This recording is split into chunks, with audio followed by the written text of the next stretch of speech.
Hey, it's Manu and Stu with 22 Sound, brand new record store here in Mandeville, Louisiana. Just a quick drive over beautiful Lake Pontchartrain from New Orleans. And this is part one of our albums of the year. Yeah, we had to narrow it down to 12 albums. That's not easy. There's thousands of albums coming out. But we did our best and came up with some albums that we think are absolutely great and deserve one more mention before we start the new year. And if we did miss anything, well, what we might just do is we make it a record of the day, because we do that every day that the shop is open on our social media at 22 Sound Records. Give us a follow there. We put up records that are brand new, but also classics, underground gems, just records that are great that we think you should listen to and check out. Yep. All right. Yeah, and also in our defense, if we happen to miss a record, it's probably because this has been a pretty crazy year for us.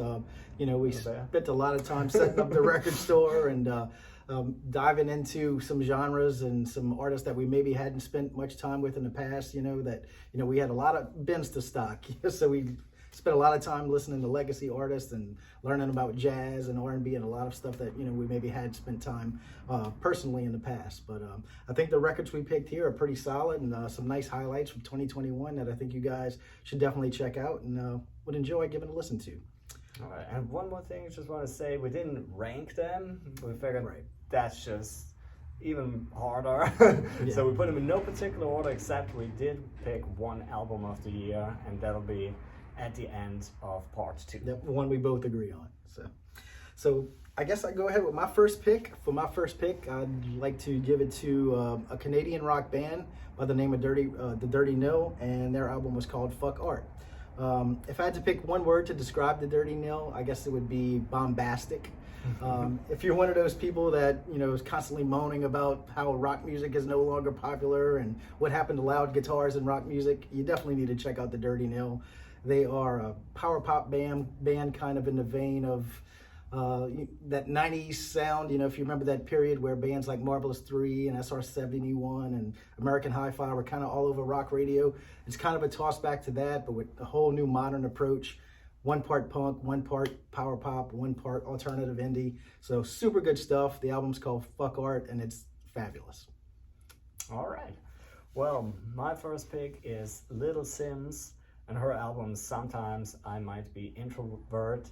Well, one of the cool things about being here in this record store with all these different genres is that, like Stu said, we're digging more into certain genres that maybe in the years prior, as regular citizens, maybe didn't get as much attention from us. And we both come from the guitar world, the rock, metal, punk world. So it's been really fun to dig a little deeper into certain genres. And one album in the hip-hop world that really excited me was this Little Sims album. She is absolutely amazing. She really has her own style of rapping. It's bombastic. It really is. Like, she puts in influences from so many different genres. There's like bombastic horns, but then there's certain sounds that she's not just rapping over a can beater. No. You can tell she spends a lot of time crafting those songs. Absolutely, the ebbs and flows. It's an absolutely brilliant album from beginning to the end. All right, so my second pick would be a little on the opposite end of the spectrum. It's a brand new death metal band called Krypta. And Krypta is formed from the ashes, I shouldn't say ashes, but it's former members of the band Nervosa, along with Sonia from Burning Witches. And they just put out a really solid death metal album called Echoes of the Soul, I think it was called. Right from the jump, as soon as I've heard the first single, I was blown away. It really reminds me of the stuff I grew up with in the early 90s. It's just got that classic death metal vibe. Everything, even the artwork reminds me of the classic Dan Seagrave era artwork. And, you could pick any song from that album and throw it on one of those old, Nuclear Blast, Death is Just the Beginning compilations, and it wouldn't sound out of place.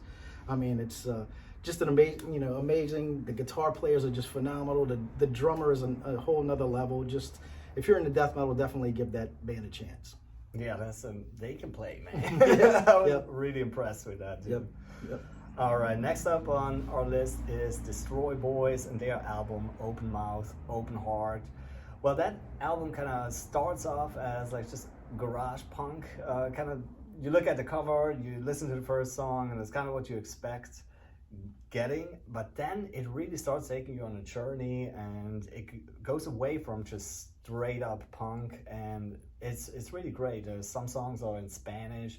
That makes it a little, a little special, something you don't hear as much in that genre. And then there's some ballads, really emotional stuff on there. I think Drink is maybe one of the choruses of the year. It's an absolutely brilliant hook, and I love some good hooks. I just thought that was a really great album. It has like that punk vibe to it, but they're brave enough to kind of venture out and do different things with that kind of power trio sound. So that's absolutely great album. Yep, I spent a lot of time with that record as well. I mean, the first track on that album is just an amazing song.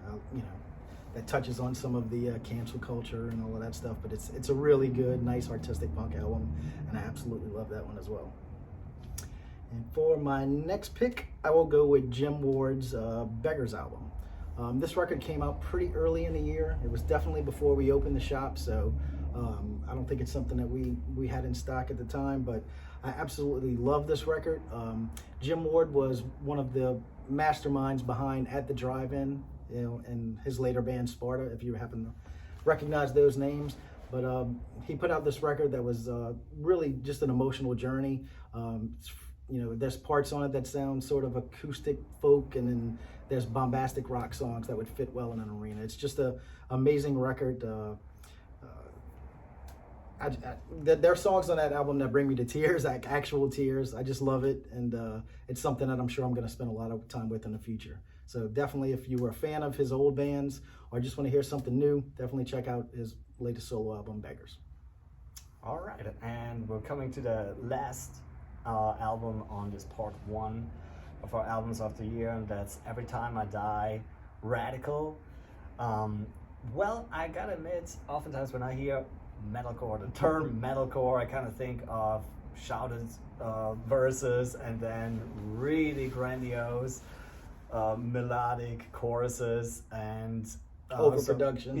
Sometimes a little thrown off by that, but this is metalcore in the great sense, like metal riff heaviness, but that hardcore vibe and pissed offness. I don't know, I'm a foreigner, this is probably not a word, but that's what it makes me think. It's really like they're really angry, and I think you just need to be angry for this kind of music. But what's great too is it has 16 songs on it. It's about 50 minutes long, so you think that's kind of long to have that intensity level, but they somehow manage to keep you entertained the whole time through. There are a few little moments when they take the foot off the gas pedal a little bit, put in some more emotional, more almost beautiful moments in there, but it's really at the core really intense. I love the riffing on it. It sometimes reminds me a little bit of that kind of Pantera school of riffing, but then it goes into more of a hardcore edge. It's absolutely great, and it's cool to see a band that's been doing this for about 20 years still having that level of intensity, and they're not just doing whatever their formula is by numbers. They're actually putting in true emotions, and I was blown away. I thought it was an absolutely great album. Yeah, I haven't had time to spend much time with it yet. It just came out a few weeks ago, but I'm definitely looking forward to getting into that one as well. You should. Yep. So yeah, that does it for part one. We'll pick up in part two. Definitely check that one out as well, and find out what our collective favorite album of 2021 is. All right, subscribe to our channel. You'll get notified when part two comes out. Thank you.